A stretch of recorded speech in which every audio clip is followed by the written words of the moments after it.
You know, I do believe I've completely forgotten how to do Tuesday streams. Like seriously, like 3 seconds ago, when I clicked go live, my thoughts were, oh crap, I still haven't thought of what I was going to do today. I mean, I made the profile like yesterday, but still, the profile, the call, the thing that I'm doing. I set that up yesterday, and I still have no idea what I'm doing. I'm such a pro. I'm such a pro. It's fine. We're going off script today, and there's no problem today. Hello everyone. Hopefully we're doing fantastically well. I'm Melanie, and yeah, no, seriously, this is gonna be an entirely unscripted day today.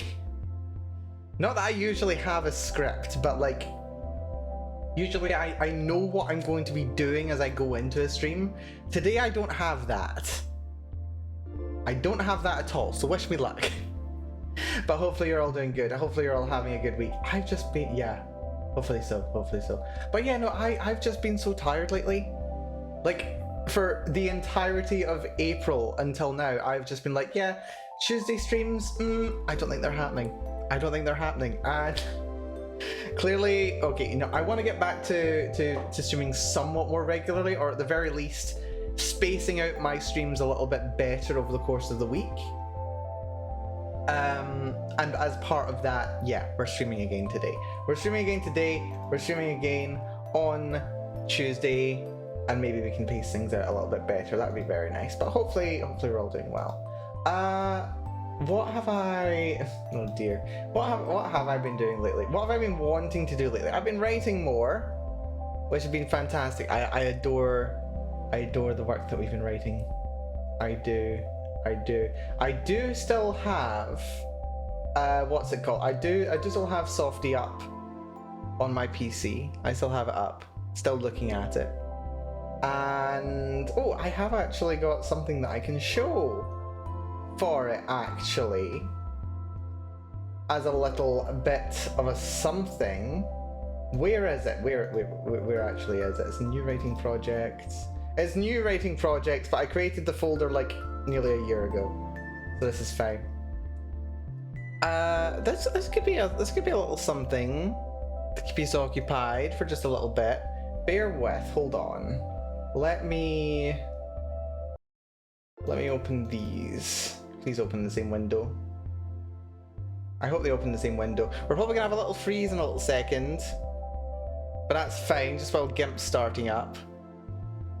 We're kind of chatting, kind of doing like maybe like art or something, like maybe, I don't know, we'll see. Anyway, that's one. Open. Now we open this one. Yeah, something that I have been doing is I've been working on I don't want those. That's annoying. Go back. There we go. Right. Okay, we're gonna have something to look at, which is gonna be, you know, more advanced than what I was intending to have us do today. I've been working on covers, but not song covers. Like, how, okay, you do VTubers, right? You know how VTubers are a whole thing? And you know how one of the things that VTubers do, like, constantly is produce song covers? Like, they're like an ongoing factory. Like, if you want new versions of a song, get into VTubing. Sorry, I've got a bowl of noodles in front of me. I'm not really hungry, but I want noodles.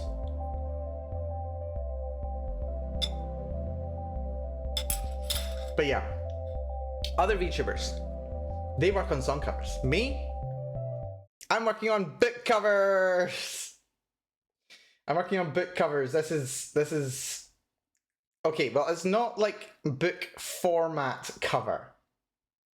This is not like what the book... Wait, can you even see my cursor? I don't know if you can see my cursor. Yeah, you can see my cursor. Good. Yeah. So this isn't what like the actual book cover would look like per se. But I mean, it's a cover, or it should be a cover. Let's just full screen that. That's good.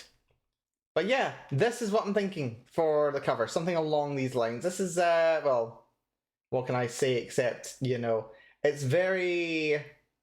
It's very, like, desktop sized. Because that's, like, the image that I got, like, the background image that I got. Free... What's the word? Free stock image. But it has what I want in it. I also have a vertical version, which looks a bit like that.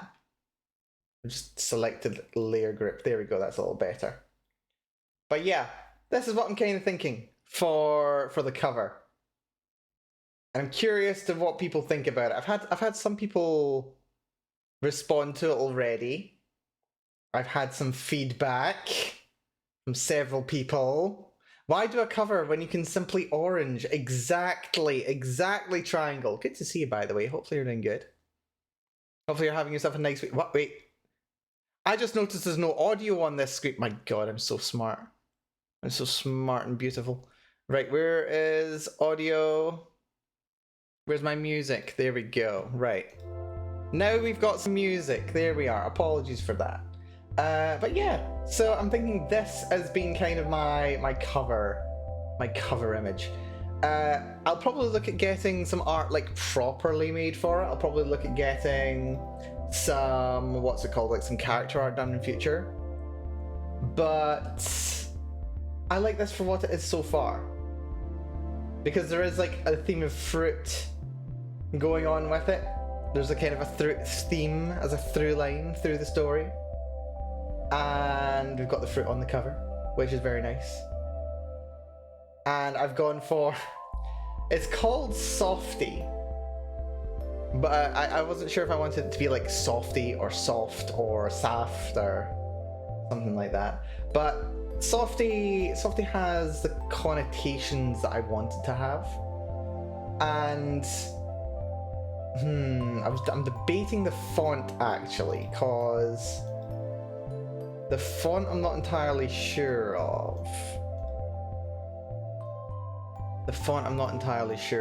Right, those can just stay together. That's gonna be... Rounder, I suppose? Rounder. Let's maybe play with a different font. So we'll hide that, make that visible. Let's play a little bit around with this. Change the font. So we're on Arial Bold. What other font options do we have? I want something like quite boxy and hard. Sans serif, but not Comic Sans. It's way too soft. Berlin Sans is quite nice. Maybe Berlin Sans. Berlin Sans FB Demi Bold. Oh no, that's disgusting. Disgusting is what it is. We need a better font than that. Biz UD Gothic. That's B-I-Z. UD Gothic.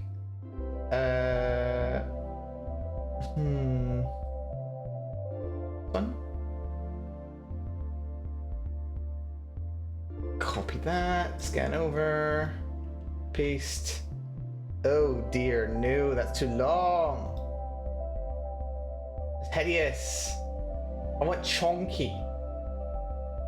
Badoni, no, it's chunky, not Badoni. That was Art Deco, no thank you. 250s. Can you even see it? There's a little section over here where I'm looking at this. Can I make this little window bigger? I don't know if there's a way I can make this little window bigger, but I want to find a nice font. That's Art Deco, that's too chunky. Too round, I want something hard. Like the first one worked pretty well, just like good old... Not AI, Arial. I think it was just Arial Heavy? I think it was it. No, it was not Arial Heavy. I think it was just Arial Bold. Yeah, it was Arial Bold. Sweet. But it does the job. It does the job. But what I can definitely play around with is colour. Colour would be a good thing to change. Because I'm not too sure about the green. Like, I wanted to go for like something like soft blue to kind of complement the green. Or there's my color thing again. The orange of the fruit. I want to use a complementary color up here. But what do I set it to be? I wonder.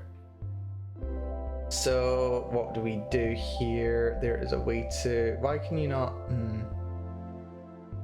Oh yeah, you can't see. Ah, I completely forgot you're not able to see when I bring up little windows. Right, okay, that's fine because you can tell me what the colors look like. Oh, the colors look good. Wait, it's got something in this menu here. Colors... colorize. So yeah, we're somewhat... Wait. Oh yeah, the default was teal. Wait, was the default teal? I don't remember the default being teal. I don't like that teal. It's a bit too... Right, let's zoom in a little. It's a bit too grey. A bit too teal. I do want it to be... Suggestions for colours were kind of like...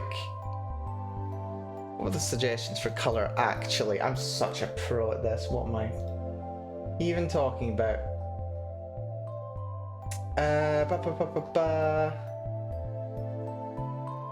Yellow or orange, or I'm thinking teal.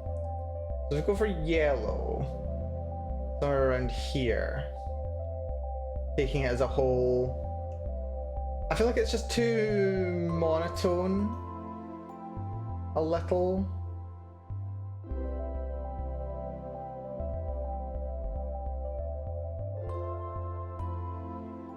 Just a little bit too monotone. A little bit. Orange. Kind of an orangey tone. Probably somewhere in the region of here. I'm not really feeling it. I'm not so sure. What about the kind of like a deeper blue? That doesn't really work either, does it? I'm terrible at color theory. I don't know enough about color theory. Color theory would be nice. I don't know, that's why I kind of like went for the kind of green or kind of turquoisey tone. Because you've got kind of like the oranginess here, and it's kind of it's complemented fairly well with the green, I think. Hard to quite put finger on it. But we certainly don't want it, you know, green. Well, I kind of like the lighter green like this. Is quite nice. But yeah, so I spent a fair chunk of my my weekend thinking about this. Actually, that was mostly Sunday morning.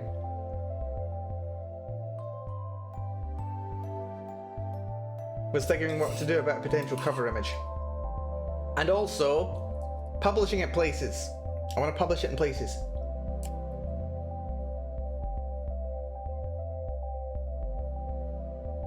I've got some places in mind. A lot of people want me to publish in Royal Road. It's where some friends publish. It's where people keep suggesting me to write there. So I think I'm probably going to be inclined to go for Royal Road. Although they definitely seem to be more... That's you as well. Yeah, that's you, Triangle. Which is interesting, because like on the submission section... also, by the way, do share links to your stuff in the Discord. I'd be interested to see it. If you're happy to share. But yeah, it's interesting because it seems like it's very well optimized for the writing of web novels. I mean, obviously, it makes sense. It's a site for publishing web novels, of course it is. But it like leans heavily into it, especially with the selection of themes and genres available on the website. Like, it's very clearly aiming for that kind of a user base kind of thing. And I'm just like, how much does what I'm writing really gel with that kind of target? I'm just like, what's going on here? It's curious, I wonder. I have no stuff as of now. I work on things, but I have no stuff that I deem fit to publish. See, that's where you're wrong. You should absolutely publish your stuff. But no. Understandable, to be honest. Understandable.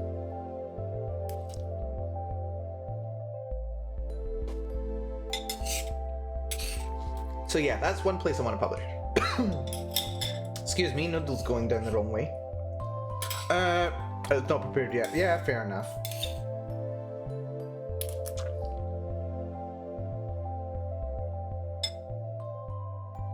The other site that I want to upload to is AO3.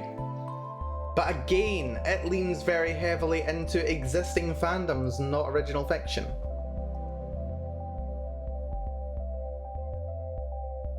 That's not to say that it's impossible to do original fiction on AO3, because it absolutely is. It's just like, with everything really, discoverability is just going to be so hard. And yes, because of course AO3, yes, absolutely. Now, I've had an account there for ages. But I've never uploaded anything there.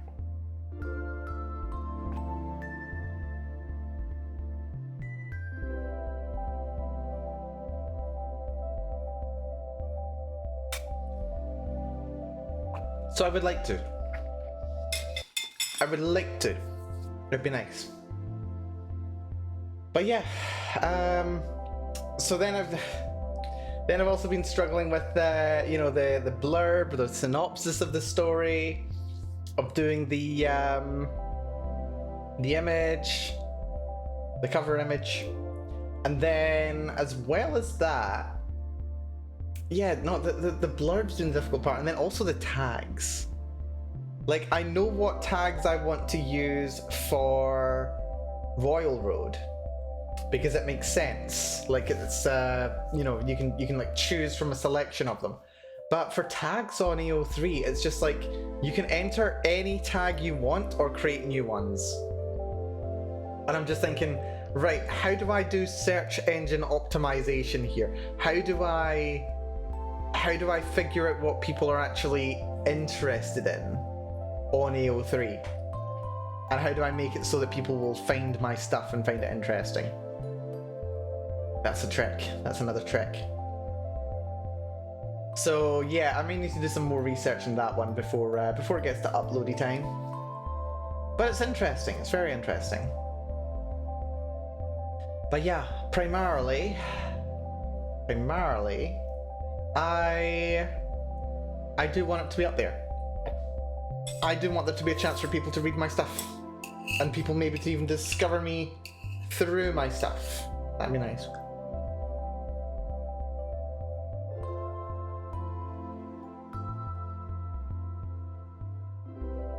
And I would like to write more.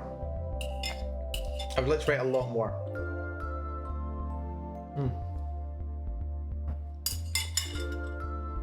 I absolutely would. I would love to be able to write more. I've wanted to write for ages. I've just never really got around to it. But again, so many projects to work on. Like, God, I keep talking about it. I'm like a broken record. So what I want to do sooner rather than later, I want to get my private server working. The server for hosting games for myself and friends. I want to do that sooner rather than later. That would be very nice if I could do that, because that has been a thorn in my side for like 3 months, and it needs to get finished because I'm getting really annoyed having spent so much effort and it not being done.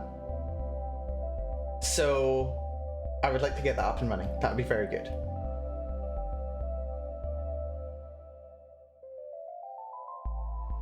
And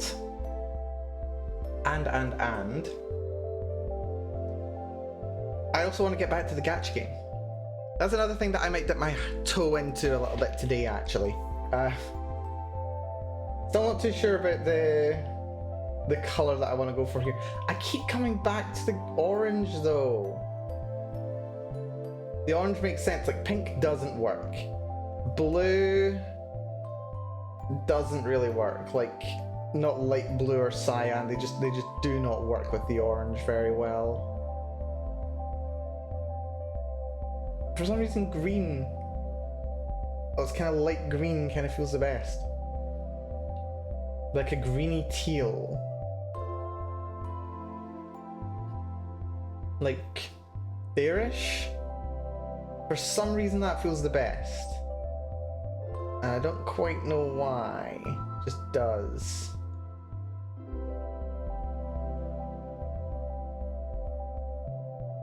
Somewhere around there.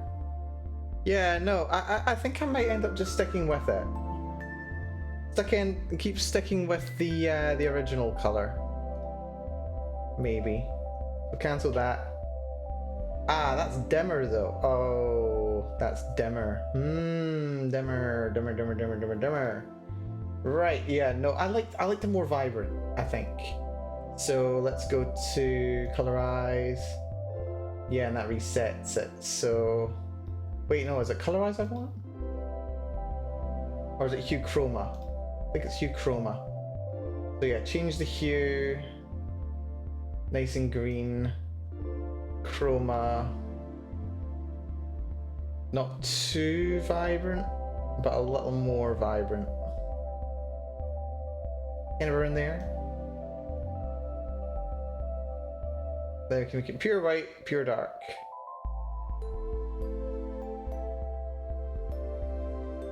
It's like a very sharp divide between the colors as well, between light and dark. That's a little too vibrant. Could do with being slightly more greeny. Let's not wrap it right the way around to being purple though. It's so hard to figure out where I want it to go.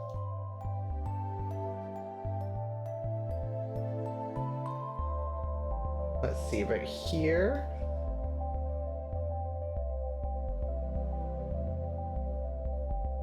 Yeah. Something like that. Also, very interesting, actually. Little bit of an aside here. I asked my friend Traversing the Dark to give me some impressions on what I'd done with this this cover image so far. I got a very interesting response. I think the thing is about Trav, they're not really like Yuri genned up. They don't really follow Yuri. They don't like go out of their way to consume it the way I do. The response I got was very interesting. The aesthetic is nice. I see you're going with the minimalist approach. I think this gets across what the story will be about, but it's rather coded. Meaning people familiar with the genre will definitely know what the story entails, but maybe not so much people who don't know the symbolism of the orange in Yuri. And I'm just like, what are you talking about? There is no symbolism of orange in Yuri, aside maybe from the reference to the series Citrus.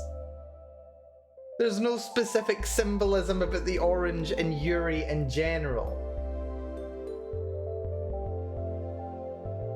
Like, where did that come from? I don't know. Now there is. Yes, exactly my point. Exactly my point. But.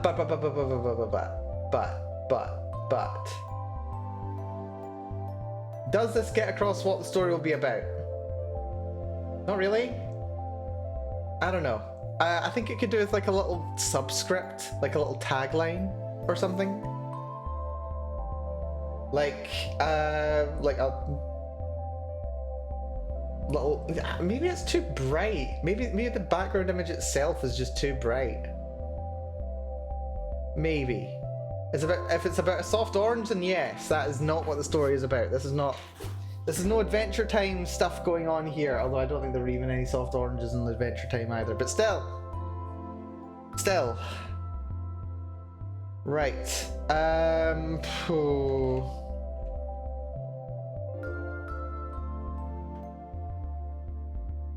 I think it might just be too bright. Just a bit too bright. We may need to darken it somewhat. Where's the fill tool? There we go. There we go. That's darker. Much better. No, that's not. Have it quite that dark. Maybe something like this, just to dim it down a little. And then maybe just like lighten it up around the orange itself. Something like that. Just so it's not quite as vibrant. Maybe.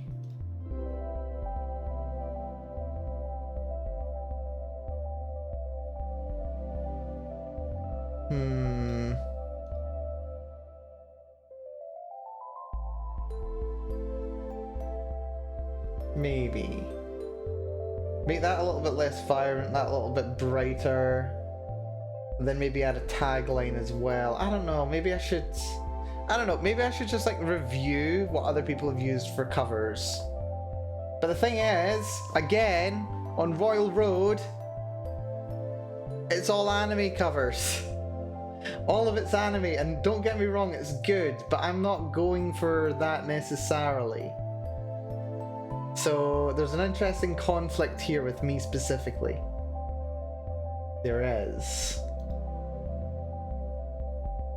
Right, hue chroma, reduce the lightness a little bit. Actually, I don't think it's a lightness thing. I think it's chroma. Just like fade it out a little.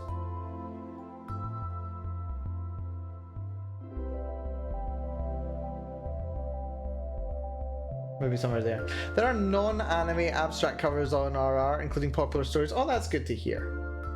That is good to hear. Maybe I should definitely do some research. Have a little look at what's on Royal Road before going ahead with it. But this could be a marginal improvement, maybe. Like quite a bit dimmer compared to what it was before, which suits the somewhat more somber, well, it's not really somber, but like the darker, meh, kind of suits the more somber tone of the story. Because the first chapter certainly is bloody heavy, if I may say. Non-anime abstract covers on Royal Road. Let's have a little scroll through Royal Road, shall we?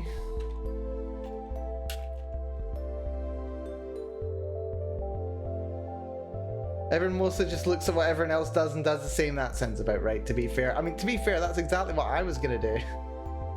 That's exactly what I was just about to do. Let's have a crawl through there, shall we? Hold on, where's the, there we go. And this should do. Lovely. Let's have a little scroll through Royal Road. See what covers we got going on here. Okay. Kind of interesting. Okay, so not all necessarily anime covers is what I'm seeing here. A lot of them are. But they aren't all.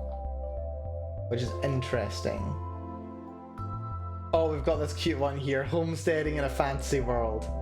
That's clearly just a low-res picture of a freaking canal. Adorable. I love it. I love it. Oh, look at this edgy stuff here. Look at these. These are awesomely edgy. Like, what's even happening here? It looks like volcanoes in the background, but we've got a clear sky off in the distance. And we've got all this cityscape below. There's like 4 horizons in this picture. What the hell? Looking up isekai web novels. Yes, Araxis, we're looking up. We're trying to get some inspiration for my own cover. Yes, we are. Hopefully you're doing good though, Ara. Very quickly, actually, let's show off my cover. I think you might have seen it though already, Ara. There we are. We've slightly made it a little bit dimmer, but it might also be a little too dim. Just a little bit too dim. That's kind of like a good combo there. You're scrolling through the newest, which is a dumpster of everything. This is also very true. But seriously, this is just my first toe into the madness that is Royal Road. Also, why has it gone dark? Shouldn't be dark. Oh, mostly because it's looking for not home. There we go. Now we got it. The key to a good relationship is a lot like eating an orange. That's one way of putting it. Right. So those are the latest updates. The Sordid Affair. Apocalypse Dungeon Lit RPG. Astonishing. Amazing. Right, what do we got here? Oh man, these are so edgy. Death is a Girl. What a title. What a title. Death is a Girl. And of course, we got an anime girl. This is... Hold on. This kind of background is literally just, what's it called? Freaking Arknights. This is just Arknights, except for, like, there's less yellow. But it looks like Arknights. Amazing. And yeah, look, the name is Autumn Nights. If that doesn't give anything away. If that doesn't give everything away. Her name is... I assume that the writer's female. The name is Autumn Nights. It gives it away. That's amazing. Dungeon Crawler Carl is a good one. Okay, that's interesting. Necrogenesis, Forbidden Bloodline, Undead Evolution. Oh my god, the tagline has a tagline. I love it. I love it. What the hell is this? Okay, very The Witcher, but also that does appear to be what looks like a fantasy submarine from like World War I or II. What the hell? Undead Evolution is probably describing the genre, is it?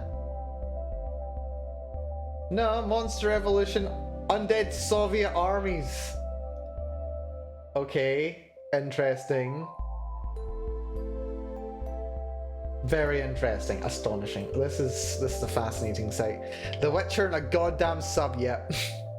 Evolution being an evolving protagonist, maybe? But like evolution was like explicitly mentioned, which is a whole thing, like in the subscript of it. I don't know. Apocalypse Arena has nearly 5 stars. Lit RPG. Oh, look at that! It's a shirtless dude punching some kind of sea serpent. Hold on, is that a sea serpent or is that a tentacle monster? By which I mean octopus. I can't tell. The stronger his opponent, the harder nil hits. Okay, he's basically Goku. Interesting. I mean, I'm ragging on these people. Like, this isn't untrue. But at the same time...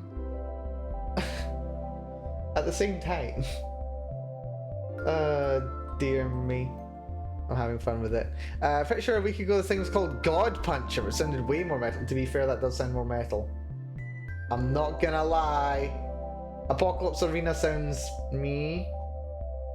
I don't know. Mother of Learning is apparently the top for best completed. And the best ongoing has 22,000 followers. Super supportive. Right, let's see what the best people are doing. Mother of Learning is this. Very interesting. Okay, so that's clearly the one for the first one. I'm thinking Harry Potter, but like Clockpunk. I'm getting major Harry Potter Clockpunk vibes from this. His soul is marching on, another world is one I've been hearing good things about. Oh, that's interesting. Zorian is a teenage mage of humble birth and slightly above average skill, attending his 3rd year of education at Sayoria's Magic Academy. He's a driven, irritable young man, consumed by a desire to ensure his own future and free himself of the influence of his family, whom he resents for favouring his brothers over him. Consequently, he has no time for pointless distractions or paying attention to other people's problems. Okay, so he's an edgy loner, cool. As it happens, time is something he is about to get plenty of. On the eve of Sayoria's annual summer festival, he is killed and brought back to the beginning of the month, just as he was about to take a train to Sayoria. Suddenly trapped in a time loop with no clear end or exit, Zorian will have to look both within and without to unravel the mystery before him. And he does have to unravel it, for the time loop hasn't been made for his sake and dangers lurk everywhere. Repetition is the mother of learning, but Zorian will first have to make sure he survives to try again. In a world of magic, even a time traveler isn't safe from those who wish him ill. And apparently there's a book. That's fun. Good for them. Originally posted on Fiction Press in 21. Wow. Rather, 2011. Wow. That's a long history right there. Hold on. What the hell? There's 20 chapters per page and there's 6 pages. I win part 1, 2, 3. Oh my god, that's amazing. Dear, I win being the final chapter. I win. I hope it's ironic and interesting. That'd be very fun. Harry Clocker. You know, that does actually sound really good. I think my brother recommended this one to me. Time Loop Magic Academy. I think I've heard. Yeah, no, it's just another one of those tropes that's been done a couple times. Yeah, this is the one. Wow, yeah. So here we go. We got super supportive. So lit RPG about progression with superheroes. Okay.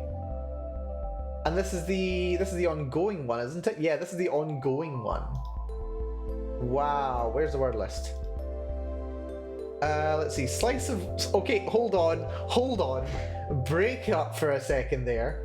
Readers can expect slice of life, darkness, slice of life, comedy, slice of life but bold, action, and tons of world building on multiple worlds.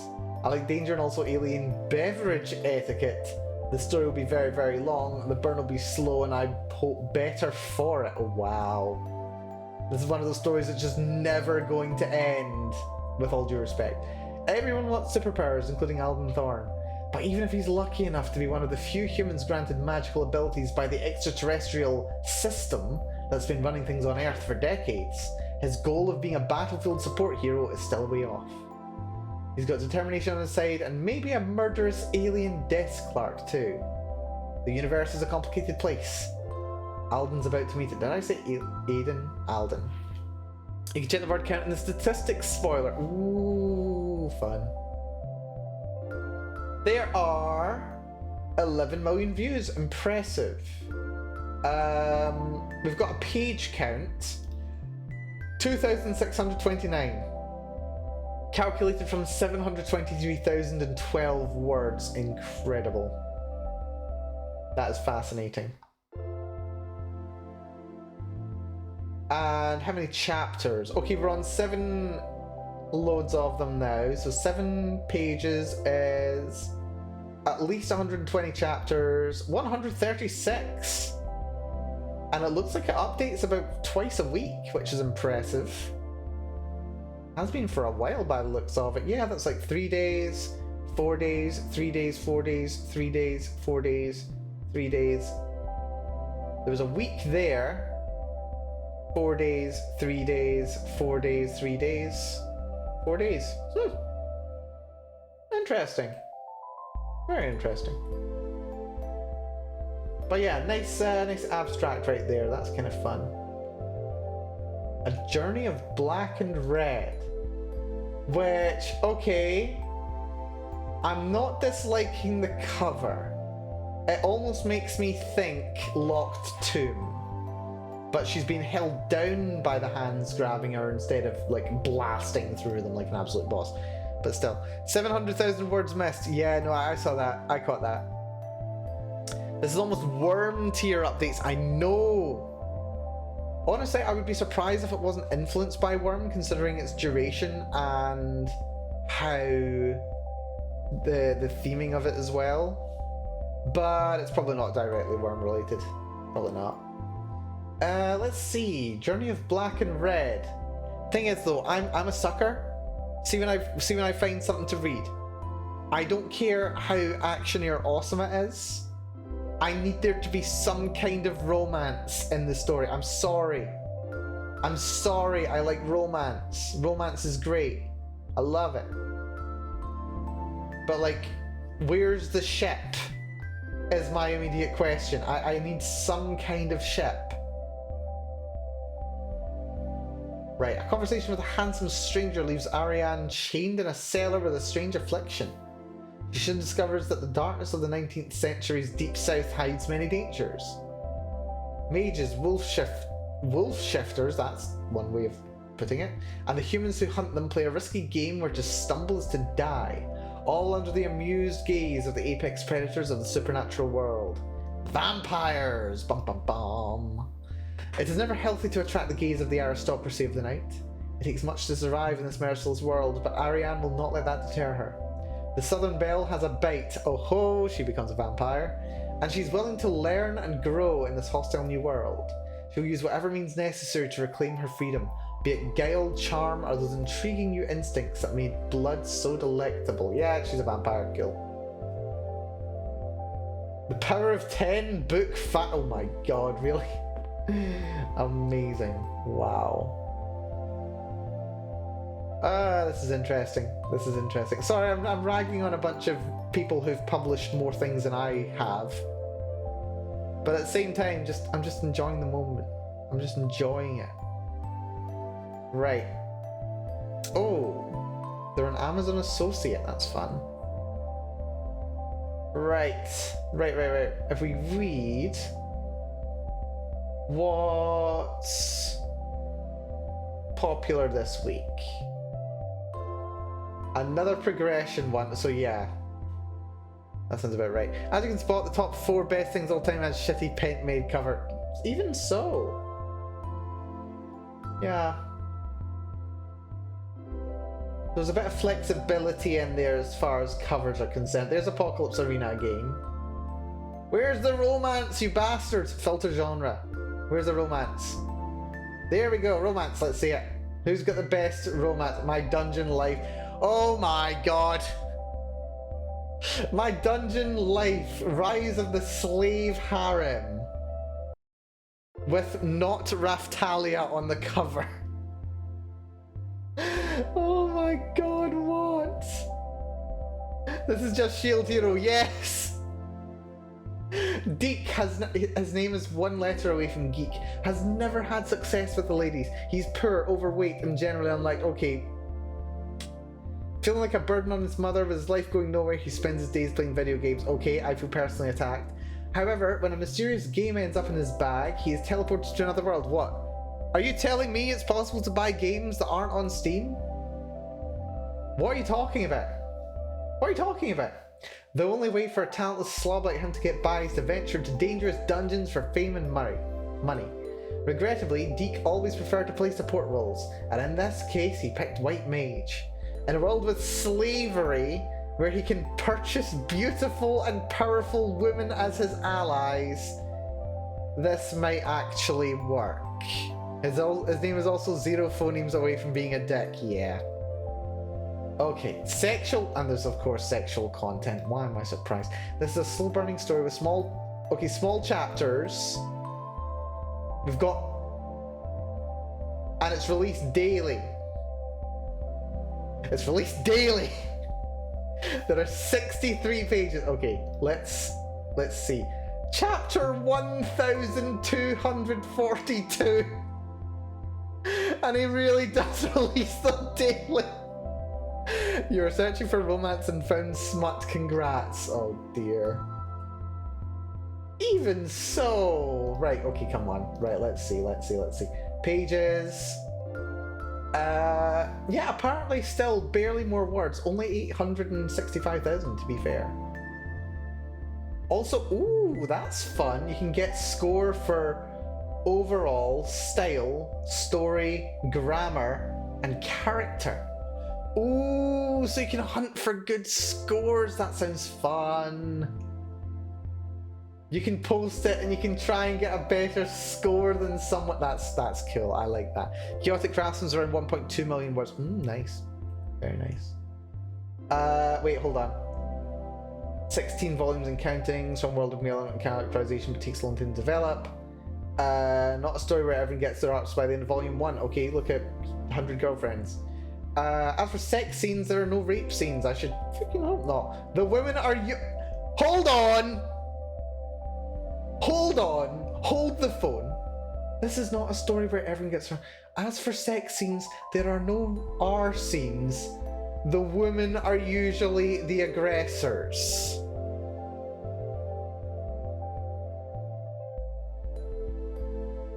And that makes it okay, does it? And that makes it okay. Huh. Well, I have no idea what this is supposed to. I wonder myself. Is he being? Is Deke being approached for some reason by these beautiful and powerful women who he has purchased?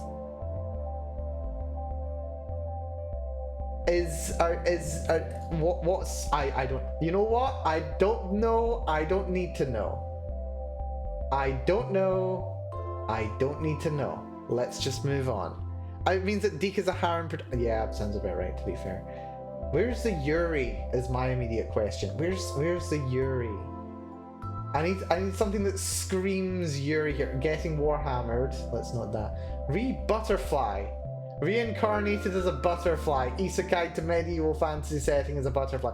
Let me guess. The flapping of the wings generates a tornado that changes the future. Maybe. Game lit. Portal fantasy isekai progression with graphic balance and fantasy. Aiden Komodo was a loser, overweight, friendless, unemployed. Am I sensing a theme here? I think I'm sensing a theme. And without romantic prospects, then he died. And now he's a fantasy as a butterfly egg. Wait, as a butterfly egg. Wouldn't that be a caterpillar? We've got like 60 plus chapters. Amazing. Again, not to come down too hard on someone who's written like more than Actually, hold the flipping phone. Look at these ratings! 5 out of 5 for characters, grammar, story, and style. Out of 215 people. That's a ratio right there. Holy crap, that is, you know what? I can't argue with that. More power to this guy. This writer. DJ Rintol. You know what? My hat, I tip it to you. It usually means that a few people did a long form review. Oh. Interesting. Very interesting. Wow. Anyway. That's incredible. Godslayer Lizette. So we've got Anime Girl. Do we have... Yeah, AI generated. Cloaks don't look like that. Hair also doesn't look like that. Also, I love the font.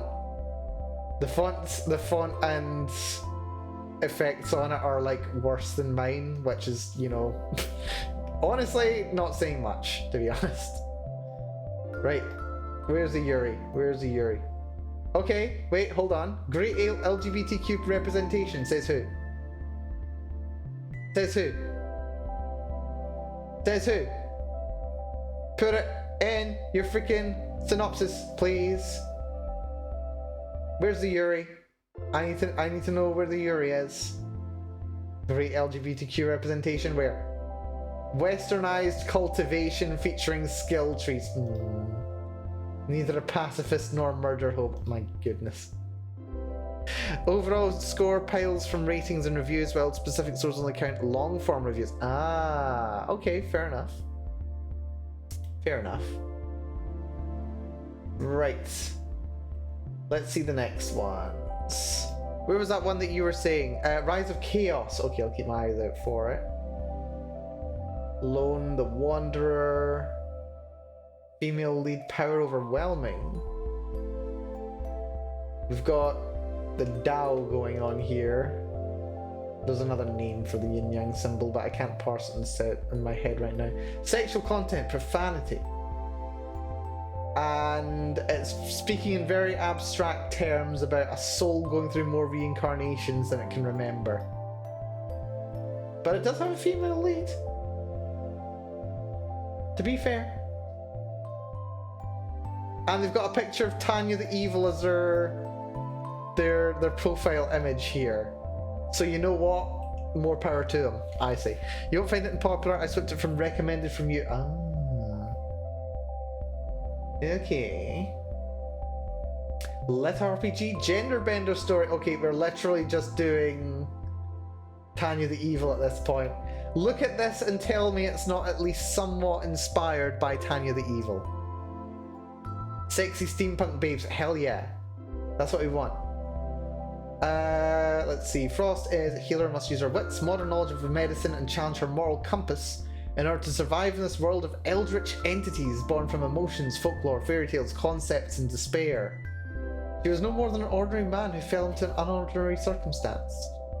Suddenly appearing in a place called the Nexus in a different world from Earth had left him, her, curious about what this newfound world is all about.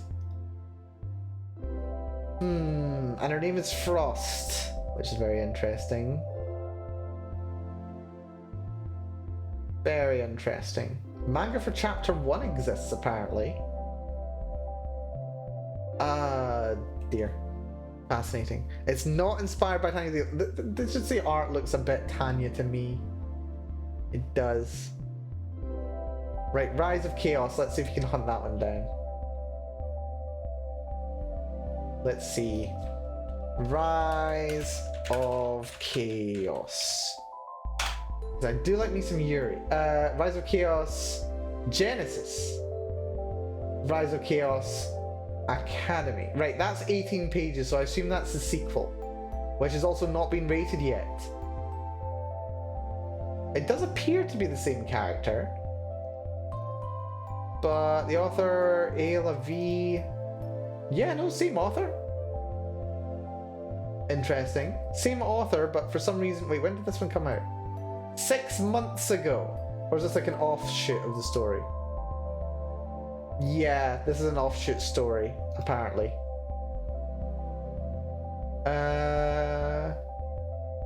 To give 2 of the characters some backstory, basically. Interesting. In the world... Okay, let's have a look at this. Okay, so we've got the Chaos symbol, as used per 40k. Rise of Chaos, we've got 2 girls, we're wearing some cute armor. There's a hug going on, one's got a sword, one's got a staff. Little... Interesting having the little skyline being part of the logo. That's interesting. And with it being Genesis within the less than, greater than symbols, makes me think it's definitely game influenced. It is a lit RPG, so makes sense. Progression, war, military. Also, hello, legendary super lesbian. Welcome to the stream. Good to see ya. Heresy. I'm calling the Inquisition for the Emperor. I know, indeed, right? In the world of Terry, a war-torn place ravaged by demonic monsters and wild magic, with a K. Our magic is different. A young military officer named Iris suddenly finds herself amidst a faction war disguised as a rebellion in humanity's last bastion, the city of Axio. X's are cool. Along with some close companions, she begins a long journey to secure a home for her people. Amidst all this, new romance blooms. Secrets of a lost empire reveal themselves, and heroes are forged in the flames of combat, and the meaning behind an ambiguous purpose spirals out of control when the gods get involved in the business of mortals. Interesting. LGBTQ representation. Good. They're working full-time and working hard. Let's see. Apparently they were working somewhere else. The prologue came out 3 years ago, then he dumped everything 6 months ago.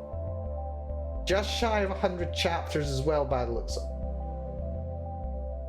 Okay, they have a chapter called Aside Primarch. So I'm definitely getting 40k vibes here.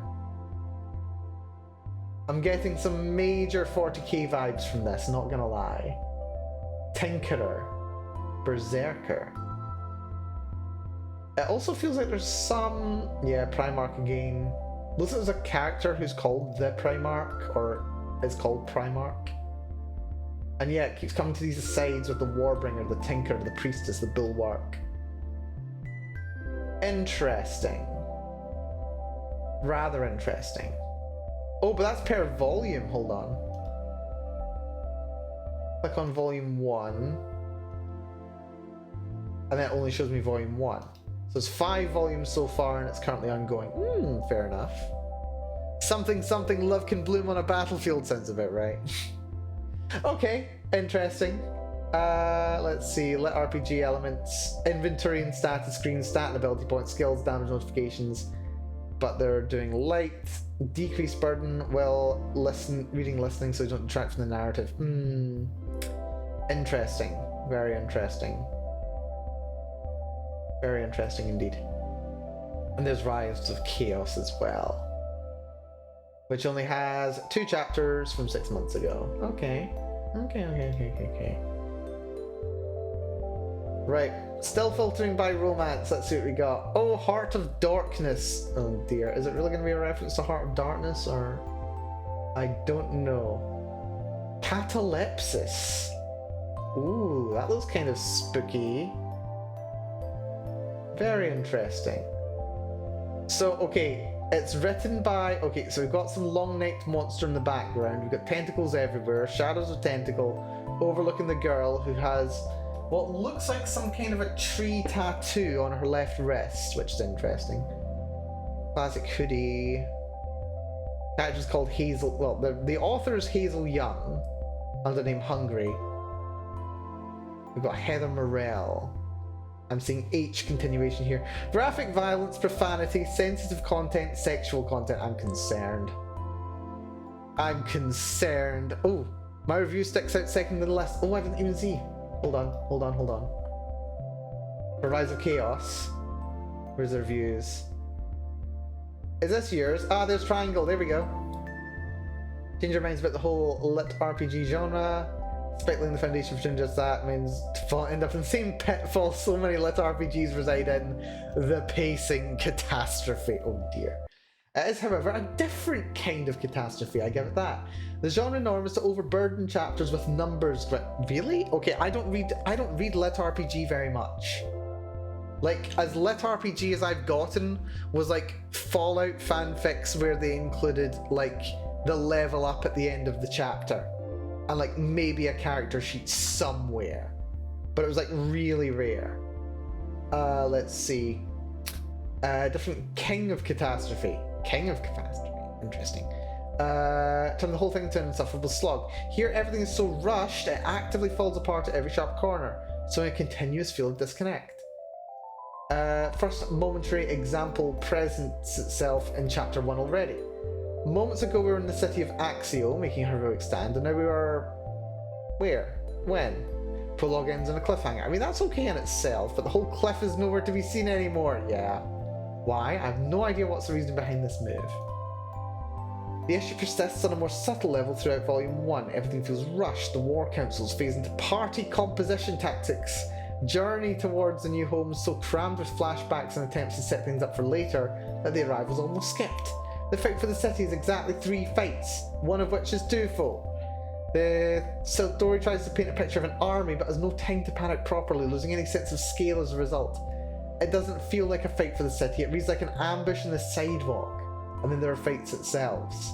I have no qualms with the exact style the author goes for, right until we start a fight. The fights are a cascading failure. Oh! Triangle! Pull your punches! Stop! They're already dead! They're already dead! They don't work, period. I'll try to theorize why. First, the enemy seems to not exist most of the time, meaning we have our heroes, their actions, and the effect the enemy's actions have on our heroes. Something is missing, and it's especially noticeable for large-scale fights. Let's toss in a hallway undead brawl as an example. In one paragraph, the group loses 16 or something men to a horde that has done nothing besides being a horde. I don't remember if it was mentioned that a horde assaulted the group. It was just a horde. We were battling it, somehow taking casualties. How was this happening? I have no visuals on the horde doing anything to the soldiers, as I won't describe doing anything at all. Non-existent enemy has non-existent perceived danger, which kills tension and makes everything confusing. Yeah, very final season of Game of Thrones. I'm sensing some similarities there. The second thing we have in the fights is the planning and coordination. The point of spending time walking through battle plans and shouting orders is for those plans and orders to matter, but no. We plan the plan, theorize the correct way to make it work in a party with all those cycle times and things. Okay, that's kind of interesting. And it's never brought up in battle. And whatever order the MC happens to give doesn't have an apparent effect on the fights at all. Like, I'm not averse to planning and stuff, but I want to see the plans either saving the day or failing miserably. Both are fine, as we can feel that it actually matters, but otherwise, why bother? The characters are a cut above the average lit RPG cardboard crew. We suffer from oversaturation a bit as too many side characters get introduced in a short time, leading to a classic "who are you again?" issue. But I view it as a continuous effect of a pacing problem, not the character one. There's nothing groundbreaking with character development in sight, but of all things, the characters themselves are the one thing the author does the best. Not counting the gods though, those are two on the nose. Not so. Is this like one of those stories where they're not very subtle with the way that they're portraying the gods in the story? You run into that a lot. Grammar issues are negligible or non-existent, which is how I like it. All in all, Rise of Chaos is a character-driven war military lit RPG that feels like it tries to get rid of the war military and lit RPG and become a highborn slice of life it always wanted to be. Sounds about right. Like, I have absolutely no problem, and in fact the greatest pleasure in just reading a highborn slice of life story sometimes. That's just nice. That's nice sometimes. The gods appear in person before the MC and behave as obnoxiously arrogant arseholes. Yeah, that sounds about right, to be honest. But the reviewer under you gave it 5 stars. Actually, a lot of people are giving it 5 stars across the board. I do like that you're like the most critical. That's interesting. But yeah, no, interesting stuff. Very interesting. Let's see. Let's go back.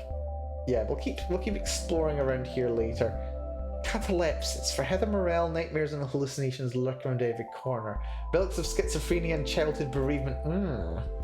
Until she meets Rain and Evelyn, that is. Self-proclaimed bodyguard and bad-tempered magician. And then she's not insane at all. The spirits and monsters she sees are all too... I'm not sure about this, to be entirely honest. Yeah, no. A little bit of this reads as... Yeah. a little bit about this kind of reads as almost like romanticizing mental illness, which is a bit squick to me. Like there's nothing inherently wrong with it per se, but you need to be careful with it, like very careful with it. But yeah, generally the Royal Road audience tends to give mostly 5 out of 5 across the board. You know what? I'll take it. I believe Zinch acting like that, none of the others though. Wait, Zinch shows up? It's not those gods, sadly, oof. Some default gods of random stuff doing fuck all for the last century. You know what, that sounds a lot like fantasy gods, to be honest, as well. Let's see. The spirits and monsters she sees are all too real, and the god thing in her nightmares is teaching her how to surpass human limits, and her twin sister, who supposedly never existed, could still be alive. Somewhere outside, beyond the walls of reality. Heather plunges into a world of eldritch magic and fanatic cultists, trying to stay alive, stay sane, and deal with her own blossoming attraction to dangerous women. Okay, we got some Yuri here, hell yeah! Suddenly I'm interested. Oh dear, no. But being in the know isn't all terror and danger. Sometimes the monsters wear nice dresses and stick around for afternoon tea. Sometimes you find you have more in common with them than you think. Perhaps this is Heather's chance to be something more than the defeated husk she'd grown up as. To find real friendship and meaning among things like herself. And perhaps, out there on the rim of the possible, to bring her twin sister back from the dead. Interesting. Rather interesting. There's some concerns there. There are some concerns there, not gonna lie. There's a little bit of squick for me. But I'll take it. Also, 2 million words, 5 stars. It's crazy. Nowhere stars. Do we have Yuri here? Anti-hero lead. Lovely. Let's see. Terminally ill girl who's only wanted to live forever. Instead, shortly after her 13th birthday, she's consigned to spend her last month in hospital care. Until the night, she encounters a monster more terrifying than death, and her savior offers her a chance to achieve her impossible dream. Okay, it's basically like Dark Magical Girl story. Sweet. Okay.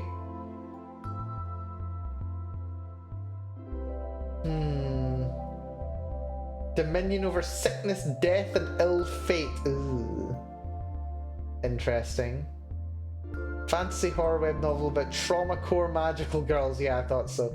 Nightmares clothed in ribbon and lace, alienated from reality, and broken children twisting the world into whatever shape they must to make their dreams come true. Okay, very dark magical girls. Disturbing, but also fascinating. It's grim, isn't it? It's grim. It's grim stuff. Right. Oh, we got a girl's love story. It says it right here. I love GL. Tanea and Lee. Cyberpunk, alien incursions, murder and mayhem, girls love, women loves women.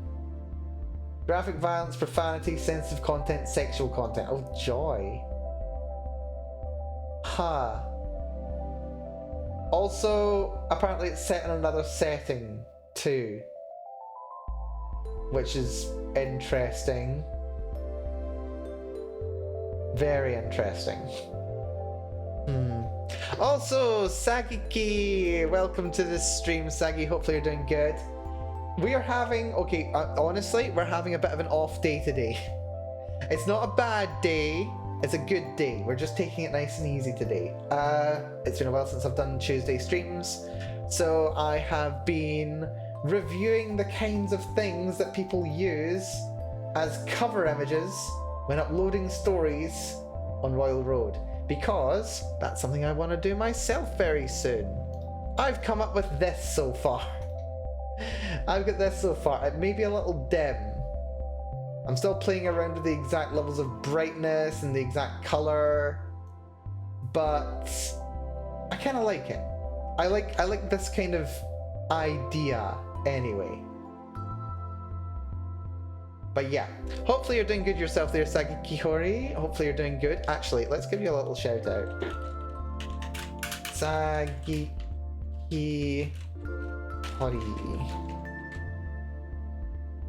I put two eyes in the wrong place. There we go. And you've last been playing Genshin. Hopefully you've been enjoying Genshin. I hear there's always new stuff in Genshin, so hopefully may all of your roles be SSRs or whatever the equivalent is. Hopefully so, hopefully so. But yeah, I've been looking into publishing my own Yuri story. My own story. Anyway, also this should not be a black screen. Hold on. There we go. This will do. There we go. Yeah, we're just looking for inspiration right now. We're looking for inspiration for my own story. But I really wish... Interesting. The primary romantic relationship is poly and mutual. You know what? Fair enough. I can roll with it.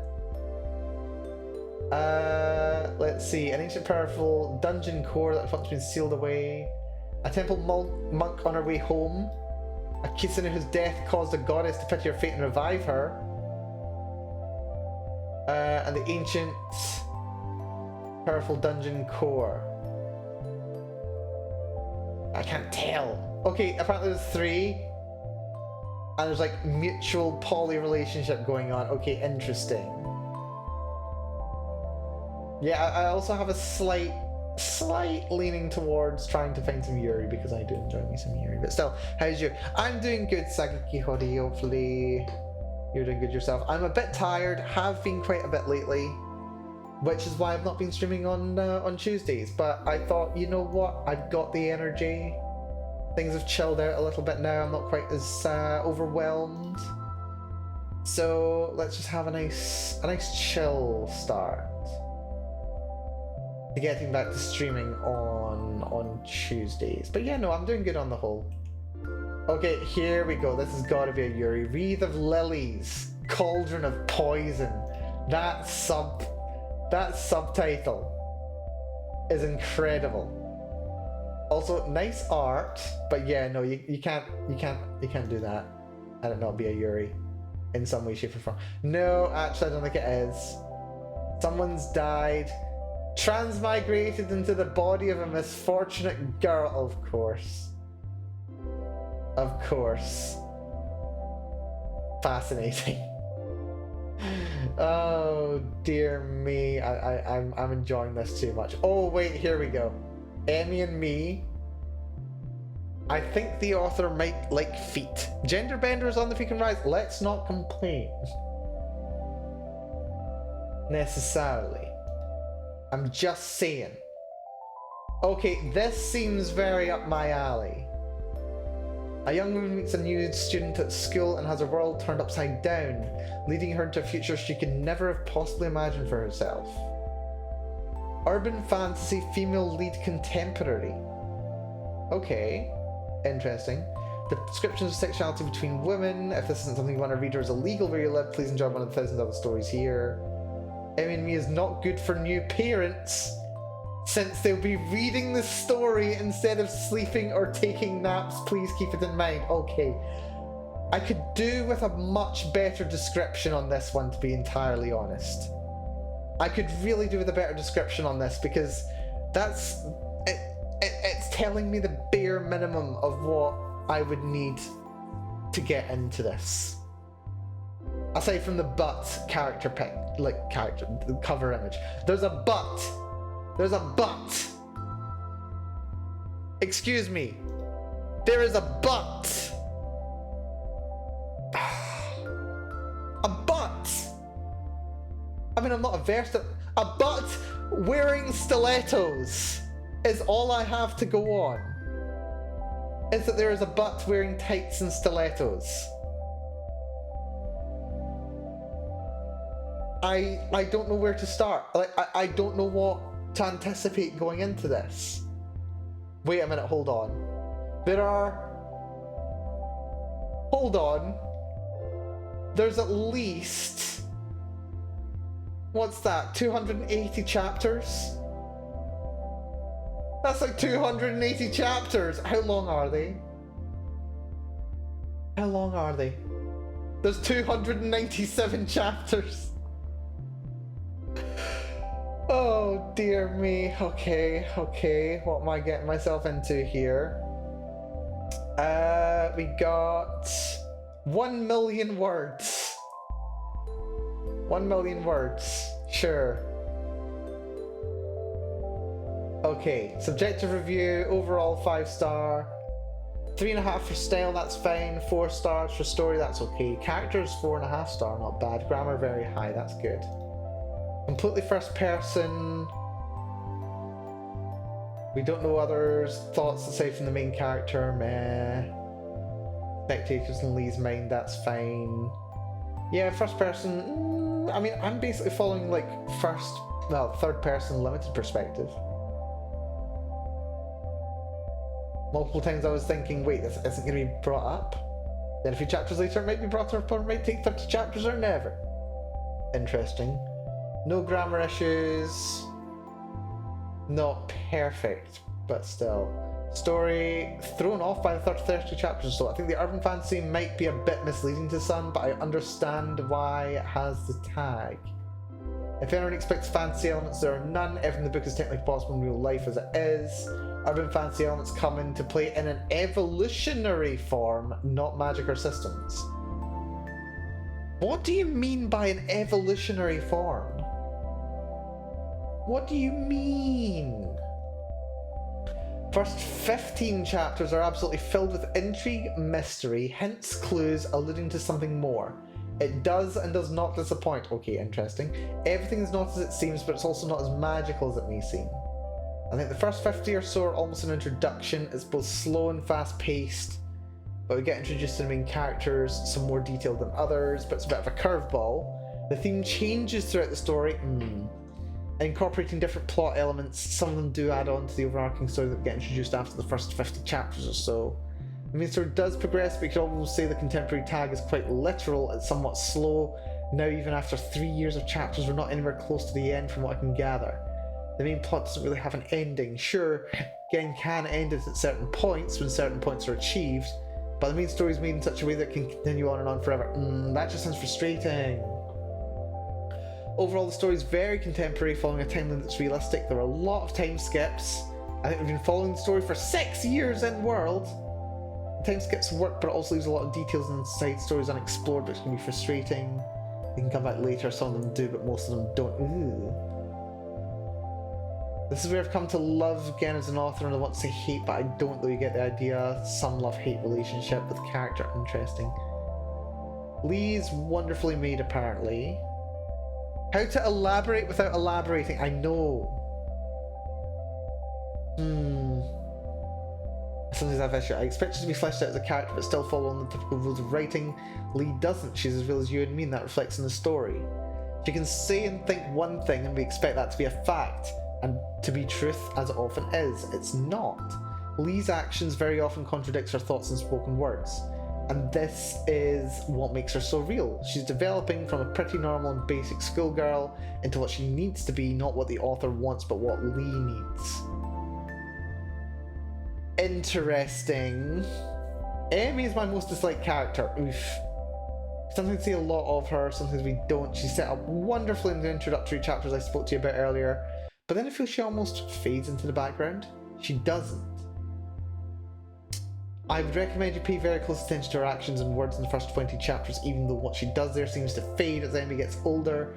They absolutely don't. She's manipulative but not mean-spirited. She's goal-oriented and ambitious, slightly spelled wrong, but a bit naive. We don't see her thoughts due to first-person perspective, but we get enough from what Lee perceives to create a realistic image of who Amy is. Where's... Like, is it Lee-Amy ship here? Are we talking? Because it's weird. It doesn't sound... I don't know. I don't know. I feel like... I honestly don't know. I honestly don't know. I think there's a bit of a stylistic difference going on here between what I really look for in a story and what happens on Royal Road. There's a lot of 5 stars across the board. There's a lot of 5 stars across the board. Slice of life without too much drama. Look at this, this is completely different.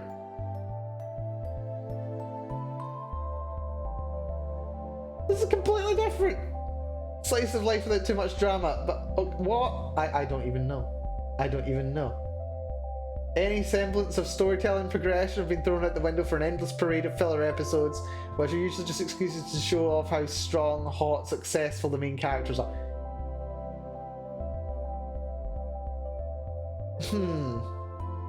The writer threw out several tantalizing story hooks and proceeded to almost completely ignore them for 100+ chapters. There's night children now? Are we talking vampires? There are countries in the old world and how our MCs plan on dealing with that. Amy's got a mysterious disease, apparently. They have an adoptive daughter. But that's just... No, this has all been dropped. This is all stuff that's been dropped. Suspicions about Lee being innocent. Innocent about what? Literally anything but the newest concert, racetrack day, photo shoot, gym day, etc. Do they just become like celebrity influencers in this story or something? Oh... What is this? I usually check out the review chapter. Sometimes the people's opinion really shift past a certain point. I'm having a roller coaster of an experience right here. I mean, I do understand. There's a motivation to just write and keep writing and be known as the person creating this one narrative. But like, at a certain point, you gotta end the story. Like, at a certain point, there needs to be an end. People don't numerate the chapters, make my job harder, hell yeah. Numerate the chapters. Or have it realistically short story. Also, hungry. This person just keeps freaking writing. You wrote catalepsis, as well as necroepilogos. Interesting. Well, we got more Yuri here, that's for sure. Nothing walks. So we got, yeah, girl in front of a post-apocalyptic background. She looks like. Okay, this looks like a cross between a little bit of Fallout 3 with a cityscape, a little bit of New Vegas with the gas mask. She looks a little bit like Ulysses, and yet her outfit makes me think Stalker. I estimated stories heat death at 2 million words. Whatever the plot was, 2 million was where everything for sure dies. Interesting. Nothing walks the black cinder of Earth except the undead leftovers, reanimated by science so advanced it may as well be magic. Twisted into unimaginable forms by flesh shaping and machine grafting. The undead are the only remnant of a civilization reduced to bitter ash and organic slurry. Ew. Zombies shuffle through the ruins of nuclear fire, and biological warfare, and far worse, alongside rusted war machines still holding the posts of 1,000 ancient conflicts, dwarfed by god engines turned so alien that even the extinct necromancers would have run screaming. Okay, that right there, that is how you introduce your story. That is how you do it. I mean, it's okay, we've got a very long run-on sentence here, but aside from that, my stars, that is a good intro. That is a very graphic and clear image of what is going on. Elpida doesn't know this world, but she's up on her feet, leading a half-dozen other fresh revenants, ripped from the oblivion of eternity and disgorged, shivering and naked on cold metal slabs in a womb lab of blinking lights and blaring alarms, by machines running some ancient plan to spit them out into a long dead world. Okay, so we've got maybe clones or people in stasis, but like womb does suggest clones. It's too worried for a I think it's okay. Okay, it's definitely dense. Like, to be fair, it's only 3 paragraphs. That's the blurb. I think that's okay. I think it's maybe a little bit wordy. The second half of the first paragraph is definitely too long, because it goes for the zombies, then the war machines, then the god. Okay, to be fair, it's rule of 3, so it's not terrible. It could do with being broken up into separate sentences. This is also a run-on sentence as well. Necroepilogos, so after death probably, is a web serial about body horror and alienation. Weird zombie girls gluing themselves back together. Okay, that's going to be very concerning degrees of Yuri right there. Mad science beyond mortal ken, except for perhaps mine. And trying to cradle the flower of companionship in twisting undead fingers. Okay, what is it with me and undead Yuri? Readers have described Epilogos as infinite Fortnite with undead lesbians. Isekai into the post-apocalypse by a graveworm's gacha addiction, and now I'm a cannibal. An infinity of picked up girl things. And you cut me to pieces with your terrible claws, and we were both girls. Okay, nice. Magi nano machines have for some reason decided to endlessly make the landscape into Zen gardens of violent lesbians. Okay, I'm starting to be sold on this. I'm concerned. Cute girl doing cranial trauma. Okay. Born after 230 million. Only know how to twerk, be gay, gunfight, eat people, and have PTSD. I'm sorry, I'm starting to be sold. I think I found my story. Double squared, toil and trouble. Coffins churn and nanos bubble. Grow a cyborg from that lake. In the coffin, boil and bake. Okay, they're slightly getting their Macbeth twisted, but still. Reach through time to perfectly recreate fecked up bitches. Okay. Dig up and reanimate your gays. New chapters every Thursdays, soon Thursdays and Tuesdays if things go to plan. Okay, I'm actually impressed. How many chapters are we talking? 77 chapters. 77 chapters. Excellent dark story. This is clearly the superior one and the favourite. Okay, that's fair. Let's see. Secret Wizard Cult versus Great Goo Machine Undead World. Yeah.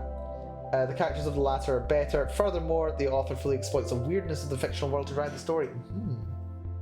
A unique grimdark setting where Nanomachine Grey Goo won and ate the world, leaving humans essentially extinct for millions of years, probably. Yet for some reason the personalities of long dead humans are being resurrected into nanomachine faux flesh and released into a harsh world where you can't eat food but have to eat other nanomachines to survive. This essentially turns into a cannibalistic society since only the high energy flesh of the brain is sufficient. That's grim! Okay, I love it. Good grimdark worlds set up a host of perverse incentives where people have to become horrible to survive, and anyone who tries to change it is stomped down. The MC is resurrected into this world and has an almost genetic affliction to push against these miserable headwinds and bring everyone into her way. Okay, that sounds comfy as all living hell. Although the MC has internal self-doubt and grief, her personal presence and actions shine through in the other characters' reactions in response to her. Okay, this is selling me. If I wasn't sold already. It also helps that the author doesn't over-explain the world and leaves details vague about how far in the future we are, or what any of it even means. We see glimpses and hints of the civilizations of where any of the other characters were plucked from in the history of the world, but we don't really delve into any of it. Leaving things frayed and unresolved around the edges is a great way to preserve a world and let the reader's imagination fill in the blanks. I spent a lot of time thinking about this world during my day. I sense heavy Signalis inspiration, perhaps so. I also like that this is another female-only sci-fi world like The Stars Are Legion by Cameron Hurley. Female characters get seriously interesting when not only are men not in the room, but they flat out don't exist. Okay. Fair, but still. Women can be seriously awful to each other in a way that men never can. But they also behave and open up in a way that they never do if there's even a single hint of male presence. Also somewhat true. As for the author's other story, I wanted to like Catalepsis very badly. It's a cool world and the parts I saw were really fun. However, too much time was spent in the MC's anxiety-riven and sexually confused head, which drove up my own anxiety. Okay, fair enough. It's a great as a young adult coming-of-age story, however it clashes with the more mature fantasy and horror elements that I came for. Necroepilogos resolves this conflict by making all the characters much older, centuries, millennia, but also keeping the interpersonal drama very high stakes and tactically significant to survival in the world. This keeps me invested and also doesn't wallow in romantic drama for the sake of it. Keep it up. Okay, wow. Apparently this was written for 8.9, which is probably somewhere, yeah, right here. Which is 2 arcs ago. Also, yeah, the arc structure here is definitely following Worm's arc structure, where it goes like 1.1, 1.2. 1 would be the book or the arc or whatever, and then it would be like the sub-chapter within that. But yeah, it's very clear they're going on for the long run here, which is both a good thing and a bad thing, because at once, I love me a good long story, but on the other part, sometimes I just want to write something concise, or read something concise. We're looking at less than 400,000 words, which is chonky. That'd take me like a couple of weeks to read, probably. What's Worm? What's Worm? Okay, we're correcting this immediately. Let's see, Worm by Wildbow. I'm pretty sure it's Wildbow, not Wildmow. I can't spell it. It's Wildbow, isn't it? Pretty sure it is. Yeah, parahumans.wordpress.com is where it is. And it was written by Wildbow. It's Wildbow. That's it. Wildbow. Worm. But yeah, no, it's so yeah, what's the deal with Worm? I have to share this now. I'm just gonna read it because I can't do it justice. An introverted teenage girl with an unconventional superpower. Taylor goes out in costume to find escape from a deeply unhappy and frustrated civilian life. Her first attempt at taking down a supervillain sees her mistaken for one, thrusting her into the midst of the local cape scenes, politics, unwritten rules, and ambiguous morals. As she risks life and limb, Taylor faces the dilemma of having to do the wrong things for the right reasons. The story titled Worm takes the form of a web serial posted in bite-sized chunks in the same way as authors Mark Twain released about. Okay, never mind. Fairly dark as fiction goes, and it gets far darker as the story progresses, and boy howdy does it. Morality isn't black and white. Taylor and her acquaintances aren't invincible. The heroes aren't winning in the war between right and wrong, and superpowers haven't necessarily affected society for the better. Just the opposite on every count, really. Even on a more fundamental level, Taylor's day-to-day life is unhappy, with her clinging to the end of her rope from the story's outset. The denizens of the Wormverse, as readers have termed it, don't pull punches, and I try to avoid doing so myself as a writer. As graphic language, descriptions of violence, and sex does happen, albeit off-screen, it'd be easier to note the trigger warnings that don't apply than all the ones that do. All in all, this probably isn't a story for the sensitive or the young. I'd peg it with an PG-18 rating, but I think we all know there's kids who can handle that sort of thing, there's adults who can't. Use your best judgment and ask in the comments below if you're still unsure. It is an astonishing story. I would recommend it following those caveats. Superhero stuff with a very, very... You know, it almost does read like a progression lit RPG, except it's like not a lit RPG. A progression story anyway. Because the characters do get significantly stronger as the story goes on. It's fascinating look at society, politics, the way that superpowers would affect individual in this setting. There's also all kinds of weird stuff going on in the background that I can't even begin going into without talking spoilers. The origin of superpowers is a key aspect of the story. It's fascinating and incredible. I would recommend checking it out generally. Yeah, lit RPG entails a lot of inherent BS. Yeah, this is not video game. This is not video game stuff. It's more like, what would I say it's like? It's somewhere between Invincible and The Boys, but a lot broader. So it becomes a lot more like Watchmen or DC or Marvel kind of thing.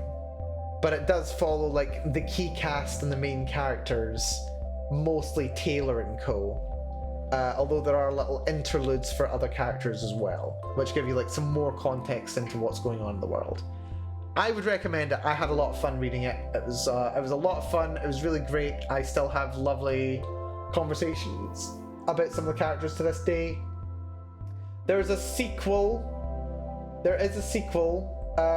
as well, which continues on from the previous, which is not on WordPress actually, which moved over to powerhumans.net, which is very fun. We got Ward, the sequel, following the events of Worm. There be spoilers.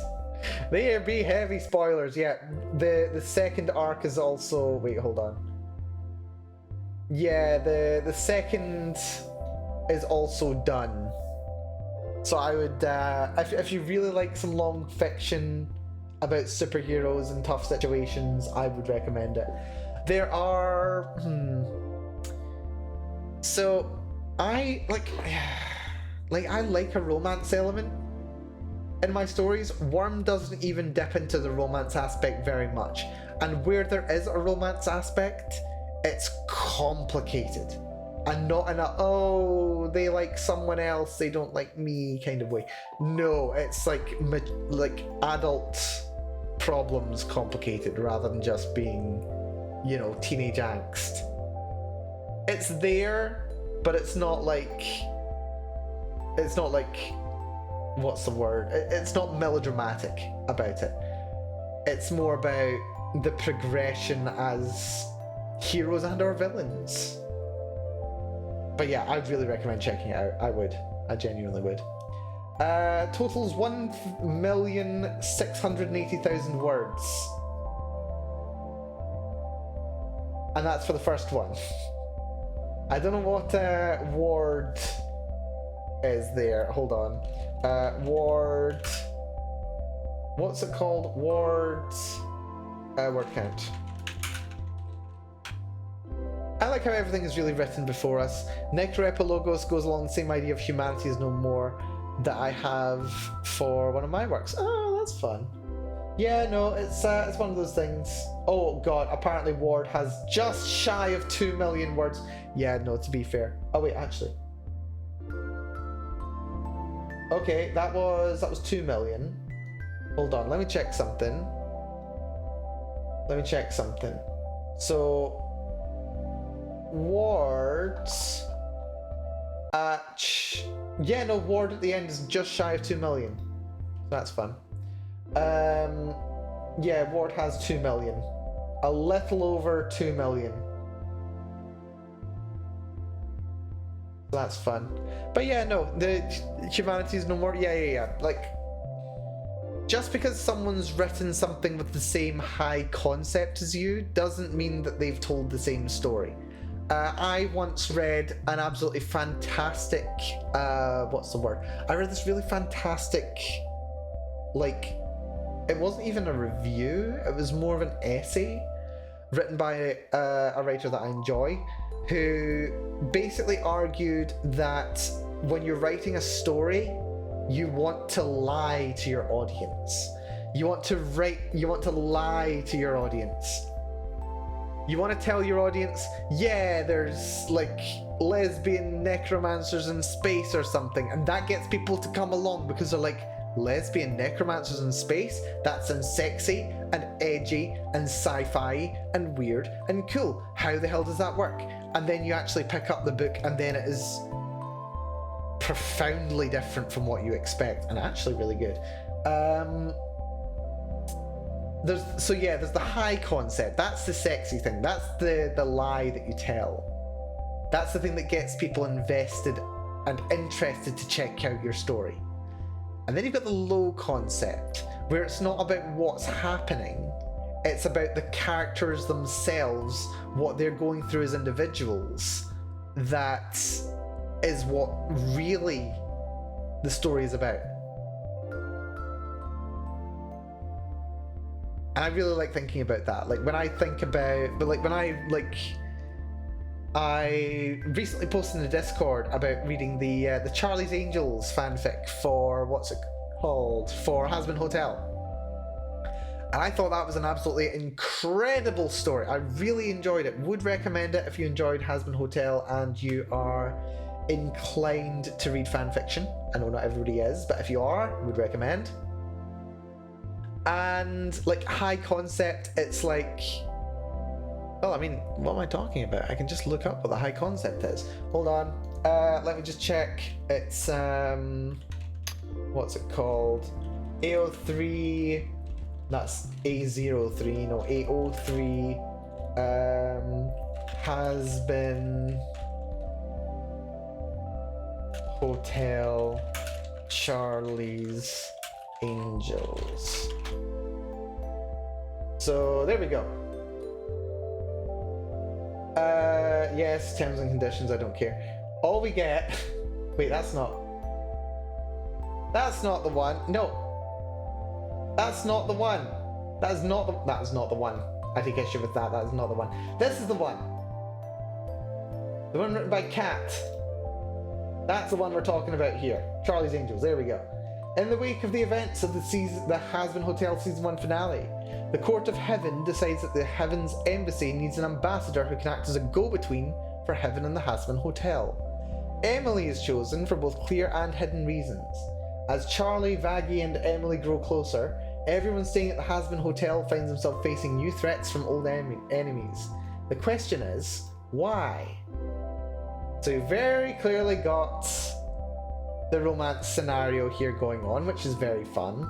We've got new threats from old enemies, so we know that all the old bad guys from last season are broadly going to be coming back and wrapping up some of the old concerns.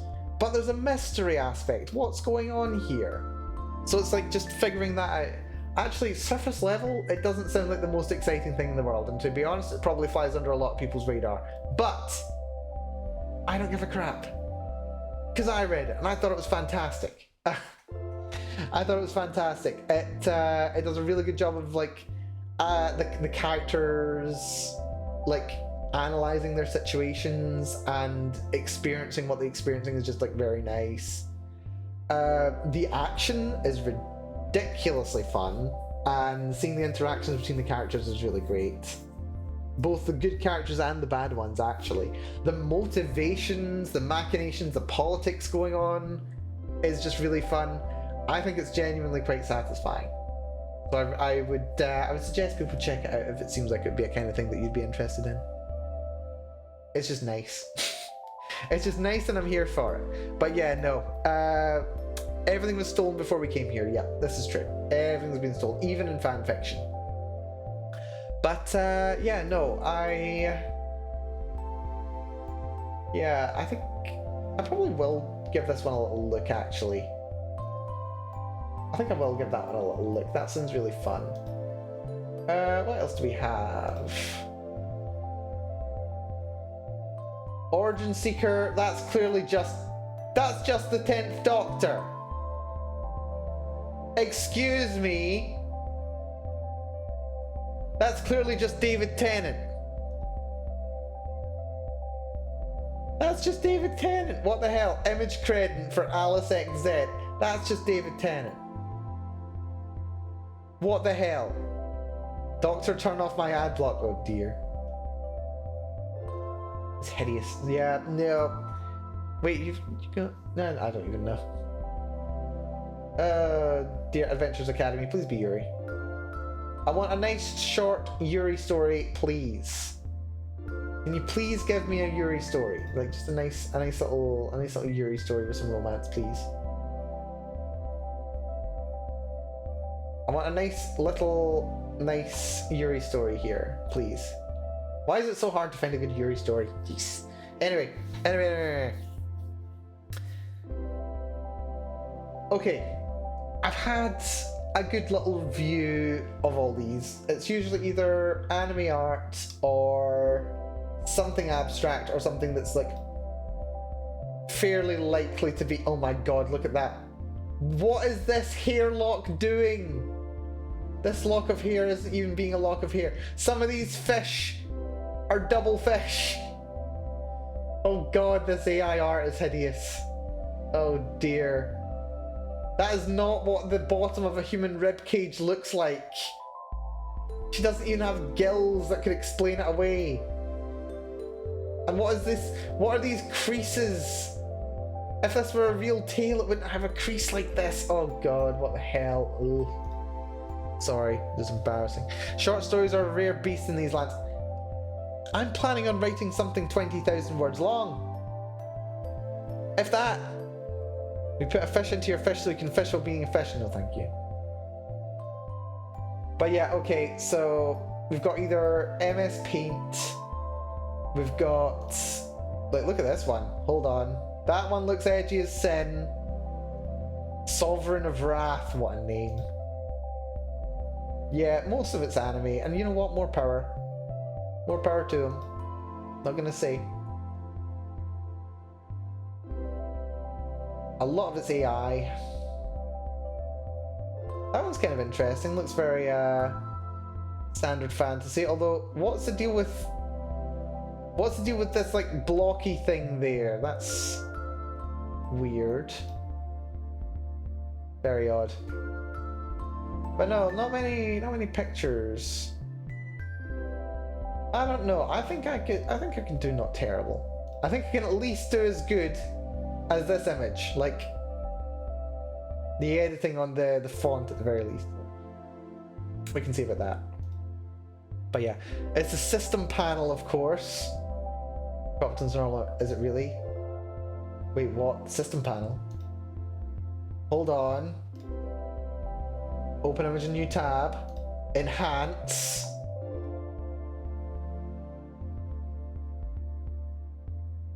Wait. You're telling me that's like the character's inventory screen and the stats screen? and it's just been like plopped on top of this image.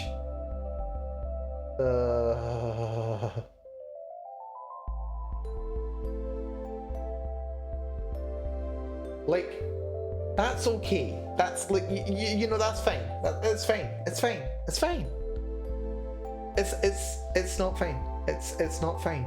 It's not. Look, because like what they've done to make it fit into the image is they've shrunk it down.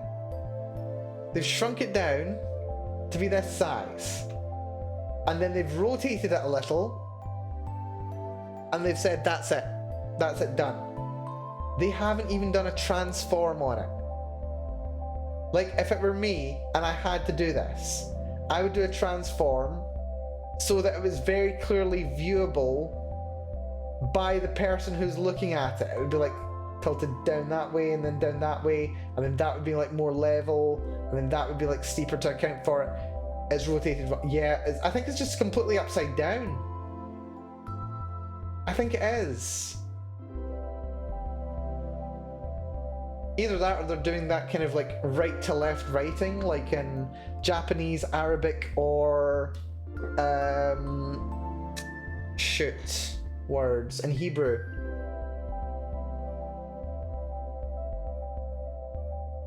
Which they could be doing, but it doesn't feel like that. But yeah, I don't know. I don't know. Also, what's this? Ever wondered what a romance manual would be like from the male lead's perspective? Look no further. Our protagonist is reincarnated into a tall, pale duke with raven hair and red eyes.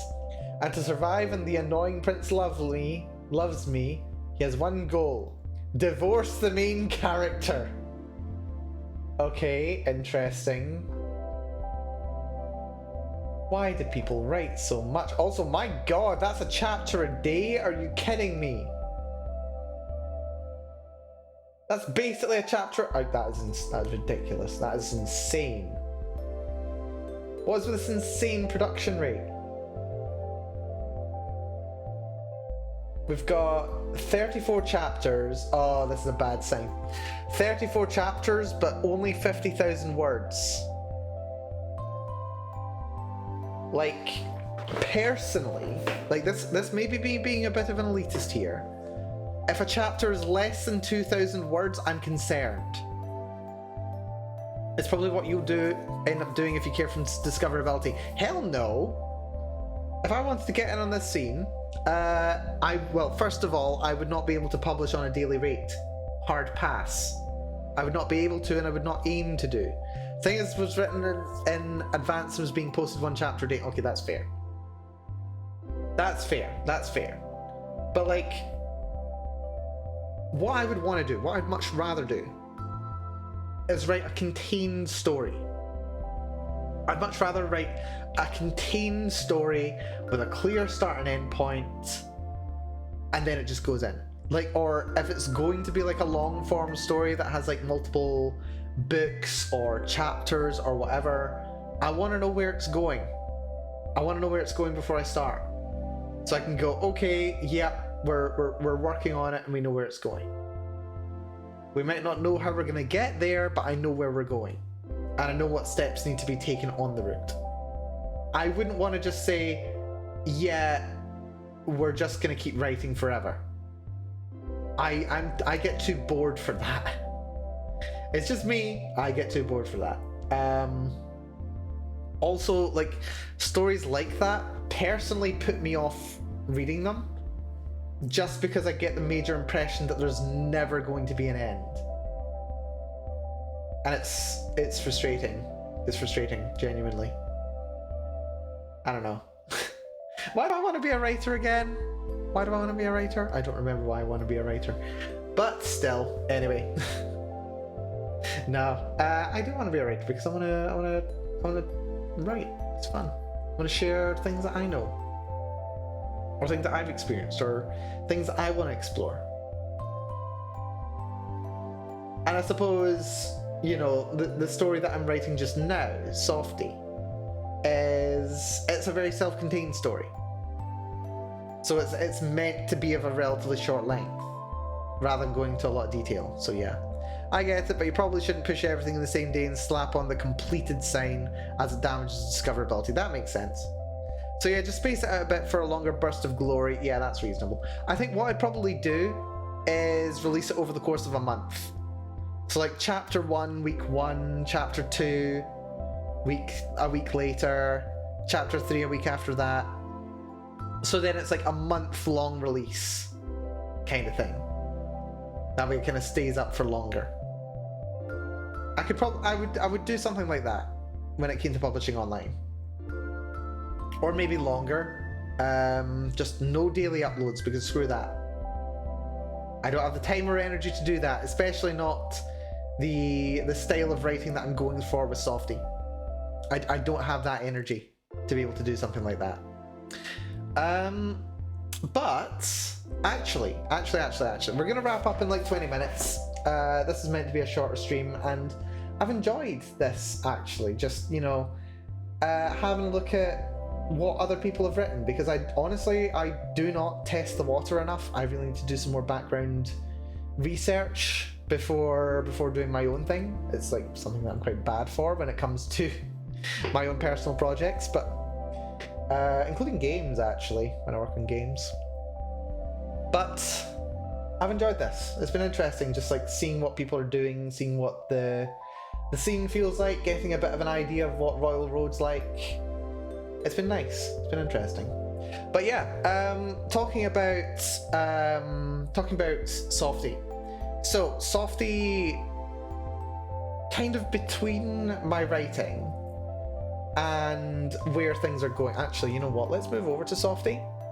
Where is Softy? There's Softy. Lovely. So yeah, where the story's going, Softy is, I've realized, well, it's contemporary story, it's modern, and it's like mostly focused on one character, but there are elements of another character as well. And it's relatively short, but what is in there is very intense. It's a psychological story. We're exploring the psychology of Clementine, the feelings that she's got, and exploring the reasons why she feels the way she does, why she acts the way she does. Actually, like, why Clementine and Brianna act the way that they do is kind of the interesting part of the story. And that's fine. That's like the story that I wanted to tell was in that kind of style. But it comes with a trade-off. And the main trade-off is it's very detail heavy. Like, the way that I've written it is rather detail heavy. Like, after reading that story over the weekend, the Charlie's Angels fanfic, which, my god, I enjoyed too much actually. I may be slightly overselling it, but I really had a lot of fun with it. Anyway, I was reading that, and I thought to myself, the quality of this writing is good. I'm enjoying the quality of the writing. It is well written. I am enjoying this. But the way that it's written differs fundamentally from the way that I'm writing. Not to say that I'm necessarily good. I don't know how good my writing is. I don't think it's bad, but I don't know how good it is. But the way that I'm writing is more interested in every single detail in every single paragraph. They all really matter. Whereas the way, or it feels like it really matters, I should say. But the way that a lot more stories are done, it's where it's less important the exact word choice and description that goes into a specific paragraph. It's more important kind of what goes into the scene as a whole, rather than the intense focus that I put onto a couple of moments. They go over a whole scene and cover like quite a lot more detail. They're able to have a much faster paced plot, more dynamic events, and they can still focus on like introverted moments when necessary, but they can have something a little bit more fast flowing Yep, I frequent a number of writing streams and everyone's writing is drastically different. Also, very interesting that you check out a lot of writing streams. That's actually really cool. Especially considering you drop up to so many of my non-writing streams, Triangle. It's appreciated. But, yeah, no. So, once I am finished writing Softy, what I think I'm going to do is I'm going to try and write something else that's different to kind of push outside of my comfort zone when it comes to writing. I want to keep writing, but I don't want to write Softy forever. At least not this story. Like, maybe I'll come back to it at some point. I don't know if I will. I might very well want to, or I might rewrite it. I don't know. But that's a project for down the line. I want to move on to a different project once I'm done with Softy. And I want it to be a bit more scene focused rather than character focused. So we're not going to be doing a psychological thing, like necessarily like dissecting the mental state of a main character. It'll be more going through a group, not even necessarily a group of characters, but like exploring more going on in the story. I think maybe having like an ensemble cast with not all of them being main characters, or probably like a couple of main characters, 2 or 3, and then have a couple of like supporting characters as well. Something like that. And then go for a bigger, more ambitious story as well. And then I can go, okay, can I up my word rate, the rate at which I produce words? Can I tell a bigger, more expansive story like this? Can I touch on different elements that I'm able to do in Softy? So we'll see. But I do want to write something else. I would very much like to write something else as well. But that's a problem for another day. We've got 3 more chapters to write for Softy. By my estimate, that's going to be another 9 weeks worth of writing, which is going to be painful, actually. I do have tomorrow free though, so I might be able to do some writing tomorrow. I'm not streaming. Or maybe I'll guerrilla stream. I don't know. If I feel like writing tomorrow, maybe I'll do a guerrilla stream. We'll see. Don't count on it though. I am terrible for remembering to do guerrilla streams. I just enjoy my peace and quiet too much when I get it. But no, I anticipate we will be done with Softy in maybe 2 months, which feels like a long time actually. Being finished with that at the end of June. I'd like to be done a little bit sooner, ideally. So we'll see what happens with that. Maybe I'll just make my my weekday streams writing streams, or creative streams in general. I don't know. We'll see. We'll see how I feel. But yeah, next project that I'm working on writing for is going to be quite a bit more ambitious than Softy is. Softy is intentionally very small scope. That was the entire point. Cut out large numbers of characters, cut out a very complicated plot, cut out complicated setting, cut out multiple characters, just focus on one character and a relationship with one other character and the conflict therein. And yeah, I'll probably come up with something relatively similar as a fundamental concept, but something that has a lot bigger scope. And we'll see how I get on with that. But that'll be a project for a little while from now. We'll see when it comes closer. But yeah, I think with that having been said, we're going to call the stream here. Massive thank you for dropping by the way. I really do appreciate it. If you've been here from the start or you came on partway through, I know Triangle, you've been here from the start. Hugely appreciated. Especially considering this is such a unplanned, well, I say unplanned, yeah, there's just no plan to this stream. It was just talk a little bit about writing and my cover for my story, and we'll see where things go. I think we will. But yeah, so at some point I will be uploading this. I think maybe once I'm done chapter 4, and that can kind of motivate me to get chapter 5 done before the like weekly uploads would cause me to have chapter 5 released. Maybe, we'll see. But yeah, no, that's been really nice. I've enjoyed the chat. I've enjoyed having a look at Royal Road to get an idea of what things look like in the online publishing space. And I've got a little bit of an idea of what I want to do within that space as well. I've got better expectations for a little bit of what the competition's like, and ideas of what I want to do in this space.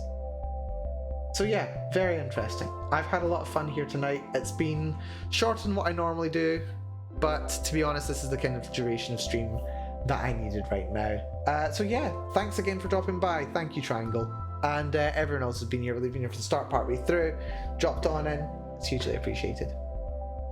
But yeah, we'll wrap up now. Next stream is going to be on Thursday, same time as today. What's that? 5 p.m. UTC plus 0. We are going to be doing a little bit more work on Softy. I think what I'm going to do is briefly add like a little note to chapter 2, and then we'll get a little look over to chapter 3. Where we left off with chapter 2, Brianna and Clementine were returning to Clementine's home, where her parents aren't there. So something interesting is going to be happening here. I do need to do a little bit of preparation on my part, a little bit more fleshing out of chapters 3 through 5. Otherwise, I fear we might drop a chapter entirely, which I'd rather not do, because I do want to fit the 5 chapter, what's it called? The 5 chapter arc there. So we'll see about that. But yes, anyway, with that having been said, I've been Mel. Thank you so much for coming along. I'll see you on Thursday. Until then, take care. Be very good to yourselves. I'll see you all soon. Bye bye, everyone. Bye bye bye bye. Bye bye. Nah, this has been very fun. I don't know. I feel slightly like an elitist by saying, ooh, the storyteller is doing a crap job. Look at all these tropes that we're doing. I don't really mean it to be like that, but at the same time, it is very slightly like that. I'm not gonna lie. I'm not gonna lie, it's very slightly like that. I'm conscious of it. Right, you know what? You know what? Let's drop a raid on Saggy. We dropped an earlier on. A small raid, but a raid nonetheless. Where's Saggy? There she is. She's just started streaming. She's just having a chatting session. I think she's about to take a little break. But she's very nice. She's dropped by us a good couple times over the years, which has been lovely. After I just like randomly rated her on recommendation by a viewer, which was fun. And she takes the time to drop into my stream. I appreciate it. But yes, take it easy all, matane.